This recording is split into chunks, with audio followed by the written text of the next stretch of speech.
Good morning, fellow Nigerians. With the mystery and uncertainty hovering over Tinubu's certificate at all levels of his education, Nigeria and its institutions have come at a very real serious inflection point, a crossroad of immense legal and political implications. It is quite obvious that Tinubu is not leveling with Nigerians regarding requirements of the electoral law, and depending on the direction or decision INEC would have to be compelled to make, is going to be reflective of whether Nigeria or Nigerians have chosen to remain on this dark, corrupt, and ill-fated path the nation has been perennially renowned, or ready to usher in a new nation guided and detained by the rule of law and the respect for the Constitution. A nation where a president would not comment and decide who gets a bail in court, but allows the will of justice to run its natural course. Tinubu is not a poor man. He's going to throw huge sums of money at INEC and possibly the courts to get them to authenticate and accept his dishonesty and possible fraud. But all eyes are now wide open and watching.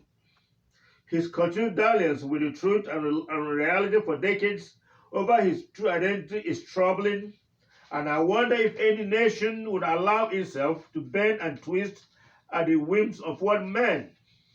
He has spoken so eloquently of his vision of a great Nigeria, but would he be willing to deploy fraudulent and criminal means to achieve this greatness?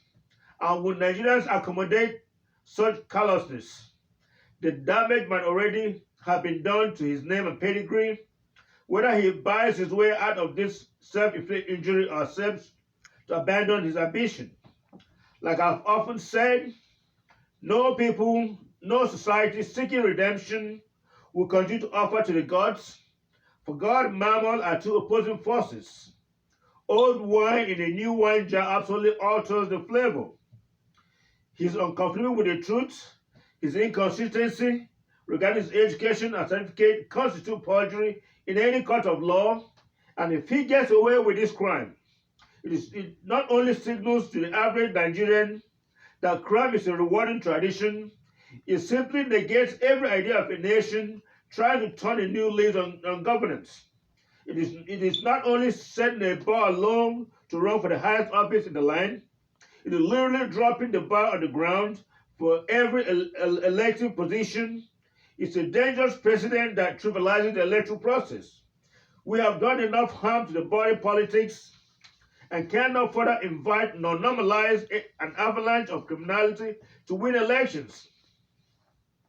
That is jungle politics, and fellow Nigerians, we can do better. We can do much better and much cleaner. We can no longer hold petty teams to higher standards than those who wish to be president. This is the time, the hour to demonstrate our renewed hope and courage to uphold the rule of law and raise the bar much higher. Those who say they truly love Nigeria, who wish to see it rise from the ashes of bad governance, must raise their voices, irrespective of tribe and tongue, to articulate strongly that the only imperative left for INEC is a thorough disqualification of Tinubu from this presidential race. Illegality to win elections can no longer be praised or justified. It is unlawful, and there's nothing remotely heroic about committing crimes. Tinubu or Uzodinma or anyone in Nigeria should no longer receive accolades for criminal activities, as has been the case or tradition. When we render accolades to criminal elements in power, elevate them to undeserved heights, we essentially sow the seed of corruption, the seed of bad government, lose the moral right to complain, and must live with the consequences. We compromise our collective future and hasten our demise. I must admit there's turbulence in the air, mines laid on the roads that we must travel for the next few months until this authoritarian regime expires. I invite you all, Nigerians, to summon the courage and fortitude to resist the reckless and dangerous arrows the enemies of this nation might set in motion to silence us.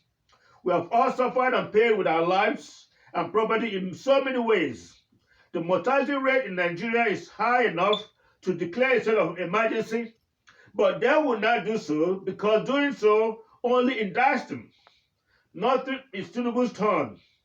This president is not some successive monarchical fiefdom or empire, but a republic. If he wanted to win it, he should have come with clean hands. If his APC party promised him anything, let them assuage him with their bullets and cash and not with our future. We will not allow ourselves to be bullied into surrendering our votes. Peter Obi is a young man who has cleverly done his homework and continues to do so. That is how you run for office and not trying to forcefully lay claims to the presidency and invite hoodlums to take over our streets. Presently, law and order have collapsed across the nation. Policemen and women and our soldiers run from criminals and justify it. They're all seeking bribes to survive in a nation with the highest cost of living. Evil is fast spreading and no justice, no protection, no basic water or light. I'm not just joking or overstating things if I say that cannibals are not missing any meals in Nigeria today. Ritualists are not short of human body parts anywhere. Kidnappers would not even fail if they try harder to kidnap any of our governors. That is how vulnerable lives have become because we accepted it, we cheered those we ought to condemn, and we lent credence to those with questionable character and motives. And today we are paying the prices with our lives. Buhari feels safer now traveling out of the nation than trying to address these problems. And Atiku has long fled to Dubai amidst questions about his true citizenship and his vast area of criminal crimes, of financial crimes. And I have watched you as my loved ones. I think we have died enough. And this is the season of redemption. It is the season of atonement. We must stand strong. We cannot allow the same old things to be done. And I said to those men and women in the armed forces from the south, woe unto you if you must remain silent and watch anyone perpetrate genocide against your people. Thank you, and may God bless you.